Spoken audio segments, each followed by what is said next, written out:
मैं एक आंखों देखी विह्वल कर देने वाली, मन को आर्द्रित आंसुओं से रोमांचित कर देने वाली एक छोटी सी आंखों देखी बात कहना चाहता हूँ। वैसे आप लोग भी इस आ, बात को महसूस कर पाएंगे। वैसे आप लोग भी आपके घर पे, पड़ोस में, कहीं भी नेबरहुड में ऐसी घटनाओं को दृश्यमान देखते रहते होंगे कि वही बेटा जो बचपन में माँ से 10 बार भी किसी बात जो पता है उसका पूछता था, तो माँ वही सहजता, वही सरलता और वही प्रेम के साथ उसको जवाब देती थी कि ये क्या है। और आज उसी बेटे से जब माँ 2 बार भी यदि किसी बात को पूछ ले, तो वही बेटा सूर्य की ज्वाला की तरह क्रोधित हो जाता है। वो जैसे उसने बहुत बड़ा माँ पर एक बोझ, जैसे एहसान कर दिया, इस प्रकार से अपनी बात को, अपनी अभिव्यक्ति को उस माँ के ऊपर डालता है। तो इस प्रकार से पुत्रों की संज्ञा दी जाती है। तो एक माँ थी जो प्रेम करती थी। वैसे प्रेम सभी माँ करती है अपने बेटे से। तो वो जो माँ थी, उस माँ का मैं डिस्क्रिप्शन, मतलब उसकी चर्चा, विवेचना इसलिए कर रहा हूँ क्योंकि उसका अब यदि आप वक्तव्य सुनेंगे अभी थोड़ी देर से, हुआ ऐसा था कि पुत्र जो है वो बड़ा विद्वान बन चुका था, उसको वेल सेटल जीवन जीने लगा था। तो माँ बाप को भी कुछ कुछ पैसे भेज देता था। माँ बाप भी ठीक से खाना भोजन कर लेते, लेकिन उस प्रेम की जो अभाव था उनके भीतर, उससे वो जी नहीं पा रहे थे। भोजन से वो भूख नहीं मिटती जो प्रेम की कमी, जो प्रेम उसको मिटा सकता है। जो प्रेम की कमी भोजन से थोड़ी ना पूर्ति होती है। वही पुत्र एक अकेला था। तो जब एक रिपोर्टर जो उस एरिया का था, वो आया उनके पास और माँ से पूछा कि माँ जी, आपका बेटा बहुत बड़ा विद्वान है, देश विदेश में उसकी चर्चा होती है। क्या आपका बेटा लेकिन कभी किसी संवाद में, कभी किसी सम्मेलन समारोह में आपका और पिता का जिक्र करता ही नहीं है?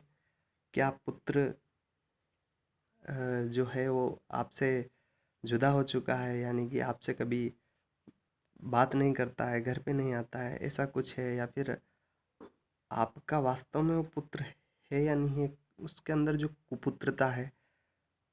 तो माँ ने उसका मुंह चुप करा और बोला, कुपुत्र ना कहना मेरे बेटे को। मेरा बेटा जो है, उसकी मैं संज्ञा यदि करूं, यदि मैं उसका जो परिचय करूं, तो मैं एक लाइन में स्पष्ट करना चाहती हूँ कि पुत्र मेरो बाल रवि सो थो।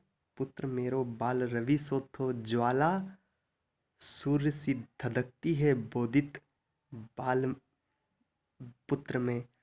मतलब माँ ने उसको इतनी गहरी बात कह दी कि जब मेरा बेटा बचपन में छोटा था, जब उसका जन्म हुआ था, तो वो सूर्य, जैसे सूर्य सुबह सुबह उदय होता है, सूर्य का जब सुबह सुबह उद्भव होता है, तो उसकी जो लालिमा, उसकी जो लाल लाल कोणीयता होती है, जो उसकी चमकता होती है, उसे देखने के लिए हर एक व्यक्ति उत्सुक होता है। उसे देखने का हर एक व्यक्ति के अंदर एक उत्साह, जिज्ञासा होती है। हम उस सूर्य की उपस्थिति में पूरे आसमान को अपनी आंखों से देख सकते हैं। उस प्रकार से जब बेटे का जन्म हुआ, तो एक लालिमा थी, तो मैंने उसको सूर्य की संज्ञा दी कि मेरा पुत्र जो है वो सूर्य के समान है। पर मुझे क्या पता था कि सूर्य सिर्फ दिन में सुबह ही नहीं रहता, वो दोपहर में भी अपना रूप असली धारण कर लेता है। जब सूर्य दोपहर में ज्वलनशील आग के साथ उदय होता है, तो हम सूर्य तो क्या, आसमान को भी नहीं देख पाते हैं उस सूर्य की उपस्थिति में। उसी प्रकार से मेरा बेटा भी जब बड़ा हुआ, उसमें जब ज्ञान आया, जब वो शिक्षित हुआ, जब वो बोधित हुआ, तो उसके अंदर एक अहंकार ने इतनी जगह बना ली कि उसे हम देख नहीं पाते हैं। मतलब वो हमारी तरफ देखने में शर्माता है। तो ये सारी जो बात है, ये मेरी गलती की, मेरा पुत्र नहीं, उसमें मैं गलत हूँ कि मैंने उसको सूर्य समझा और वो तो वास्तव में सूर्य ही निकला। तो संज्ञा मेरी गलत थी। शिक्षा मेरी गलत थी, मेरा पुत्र गलत नहीं था। मेरा पुत्र तो वही सूर्य है। यदि मैं उस सूर्य की तरफ, जैसे हम सूर्य की तरफ देख नहीं पाते, तो क्या सूर्य को हम खत्म तो नहीं करते? यदि उस सूर्य को हमने वहाँ से हटा दिया तो अंधियारा छा जाएगा। उसी प्रकार से यदि मेरा पुत्र जीवित रहे, जा रहे, सकुशल रहे, यदि उसकी छत्र नहीं रहेगी, यदि उसकी मेरे ऊपर एक छाँव नहीं रहेगी, तो मैं पुत्र मोह में जी नहीं पाऊंगी। बस यही है मेरा पुत्र। वो चाहे जो हो, जैसा हो, मेरा पुत्र है। उसको आप कुपुत्र ना कहिए, वो मेरा सुपूत है। क्या सूर्य हमें देखने से मना करता है? सूर्य को हम देख नहीं पाते उसके उजाले की वजह से, तो क्या हम सूर्य को, उसकी जो महत्वता है, उसकी इम्पोर्टेंस को क्या नकारात्मक नेग्लेक्ट तो नहीं करते, उसको हटाते तो नहीं? बस यही है एक माँ का हृदय। और आप सब जानते हैं कि जब आज की जो पीढ़ी है, न्यू जनरेशन, वो किस प्रकार से भद्दे जवाब देती है, किस प्रकार से अपनी छोटी छोटी अहंकारमयी बातों में अपने अतुल्य माँ पिता और अपने परिजनों को, जिन्होंने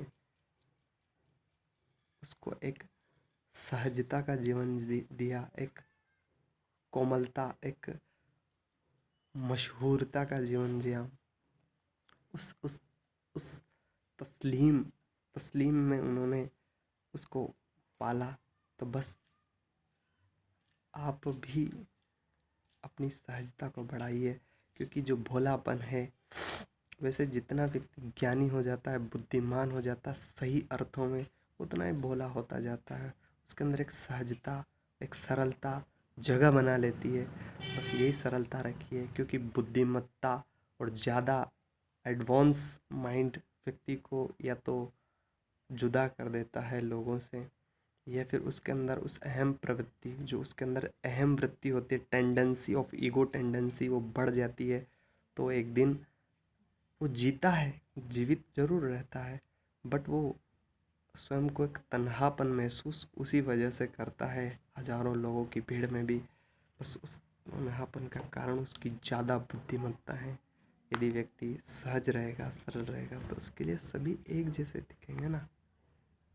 तो सभी से लवेबल रहिए, प्रेम बनाए रखिए। हाँ, यानी कि आपकी सहजता ही आपकी अभिव्यक्ति होती है।